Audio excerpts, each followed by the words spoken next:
Hey guys, what's up? It's me, Jay. Get ready with me because lalabas tayo for today's video. So after ko maglinis ng face and all, lagay muna tayo ng sunscreen na may 100 SPF, P++++. Kayo na bahalang ilang plus, basta may plus. Grabe kainit, bisan 3 PM na guys. 3 PM, super init pa rin. Kahit may electric fan, ang init. So next step na tayo guys, lagay na tayo ng lip balm para hindi mag-dry yung lips natin. Tamang lagay lang, yan. Next, lagay na rin tayo ng lipstick na nabili ko lang sa TikTok shop. Very barato guys, 179 only. Ang ganda daw nito guys, lakas maka-natural. Tapos ang ganda-ganda ng lagayan at saka ng box niya guys. Kaso lang hindi ko na mapakita yung box kasi wala na. Open na siya nang dumating sa akin. Inopen niya guys bago niya binayaran kasi hindi niya alam na may parcel ako from TikTok. Di magyud ko take order sa TikTok. Karon lang kay nindot ilang marketing ani nga lips. Atong sapawan gamay na lip tint para mas ma-color gid siya sa kuha guys. Ang lip tint guys, 82 years na ninako. Char. Oh, di ba? Natural lang siya tingnan. Char. Next na tayo, isuot na natin ang dapat isuot. Magsapatos na ta, kay always man tang motor, so always yan tang magsapatos. Murag naglisod yun kay akong naong diha nga video guys. Di man siya huot, sakto lang, pero murag galisod ko sa akong tiyan, kay sakit kayo, piit na piit.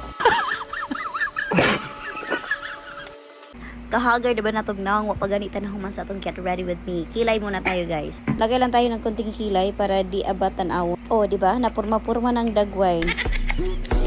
Wisik-wisik lang tayo ng konting pabango guys. Gamay lang kay happy tagid siya mahurot. For the outfit check na tayo guys. Ang akong t-shirt napalit ni nako sa Shopee. The jeans napalit na ako sa ukay-ukay sa duol sa Kulon. Kani akong bagong paborito na jeans karon kay sakto jud kay siya nako. Dili mubo og dili pud kay siya taas, sakto lang gid siya nako.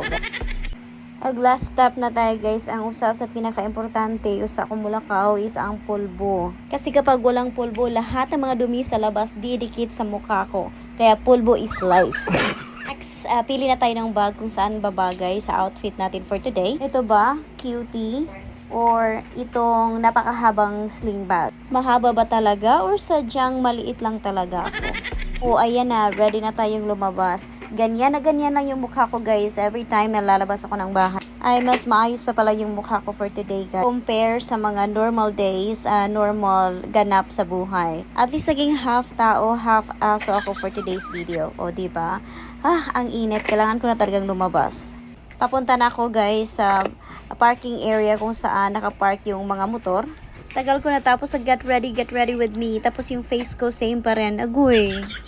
Buti na lang dumating na si Kuya Maxim. Hindi na ako naghintay ng matagal sa labas. Ang init pa naman. Sabi pa ni Kuya Maxim, sana all ma'am, lahat ng passenger may sariling helmet. Sabi ko rin, sana all Kuya. Sana all.